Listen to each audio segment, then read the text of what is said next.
Nous apportons un appui technique, hein, et aussi un appui financier aux entreprises gérées par les femmes pour accéder à des produits énergétiques, à des équipements de production, pour pouvoir améliorer leur activité ou pour pouvoir aussi desservir les populations qui ont besoin d'éclairage ou d'amélioration de cuisson, tel que les foyers améliorés. Notre valeur qu'on prône, c'est de rendre les entreprises durables. Donc, les impacts de ces entreprises durables sont encore plus visibles que les effets de dons. Vous savez, quand on fait des dons aux entreprises, les effets ne sont pas aussi pérennes.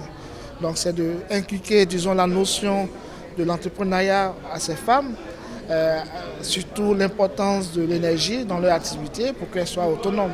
L'énergie for Impact a mis en place des mécanismes avec des fournisseurs comme Total, des producteurs de foyers améliorés, avec un fonds de garantie pour faciliter l'accès de ces produits aux femmes qui, elles, par la suite, pourront aussi les vendre à crédit.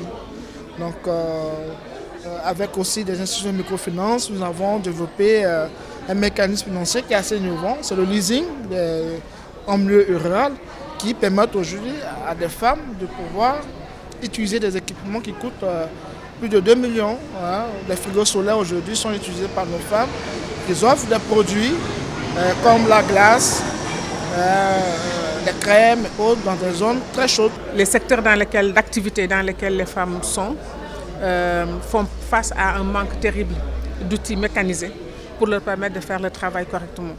Ce qui fait que les femmes passent énormément de temps dans des tâches domestiques, dans des tâches économiques. Et ça, c'est un manque à gagner pour notre État. C'est un manque à gagner parce que c'est du temps qu'on a pris sur le temps de création de richesses. Quand vous passez 4 heures de temps à chercher de l'eau, à chercher du feu de bois, c'est un manque à gagner à des activités économiques qui auraient pu être utiles à la famille, qui auraient pu être utiles à l'État, à la nation d'une manière générale. Or, le Sénégal ne pourra pas atteindre son taux de croissance à 2 chiffres dont il rêve si l'ensemble des ressources humaines ne participent pas de manière conséquente à la création de richesses. Les femmes font énormément de travail aujourd'hui. Notre État a intérêt à investir davantage sur les outils de production que les femmes doivent utiliser dans leur secteur d'activité pour aider notre pays à accroître, à améliorer son économie et à accroître sa richesse. Et ça, c'est que ce soit dans l'agriculture, que ce soit dans la transformation, que ce soit dans les PME qui sont avec les femmes, ce n'est pas normal à l'âge du nucléaire qu'on continue à utiliser l'énergie humaine, c'est-à-dire l'énergie des femmes, pour un certain nombre d'activités. Mais en même temps, la question de l'énergie pose la question de la santé des femmes. Devons-nous continuer à utiliser de l'énergie impropre qui va rendre nos enfants malades, qui va rendre nos femmes malades?